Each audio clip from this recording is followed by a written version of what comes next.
Namhlanje ngizokufundisa ukupheka iqanda ngendlela yesitayela. Ngumuntu okhule enobudlelwano obukhulu nezinkukhu, kakhulukazi izikhukhukazi. Beyikhona iqhude kodwa bengalinaza ngawo.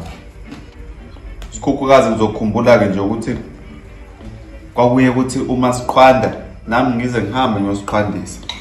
Abathanda ukukhuluma-ke bethi ngincenge amaqandazo. Okusala isikukwazi sami. Kanti bangibona amafutha. Ngikhumbula umalume wami ehlazatshe. Ayethi-ke ngiwashisa amafutha. Ngoba wanyanya kabi ngoba nawo amshisa eqimbile, amshisa umkhaba wakhe. Umkhaba kamalume. Ubone into engiyenzile? Ngifake iqanda esathi ayabili. Imshisa umkhaba wakhe. Uthi umkhaba akayena into othanda umkhaba kodwa uthi-ke amafutha wona angenaphi lapho.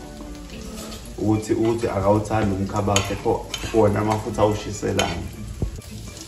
Wazonda lokho amafutha umalume wami. Kanti ubaba wami ongizalayo wangifundisa ukuthi uhle ukwazi ukupheka noma uganiwe ngoba umazi ukuthi uzohamba nini. Liphekwa kanjalo-ke iqanda.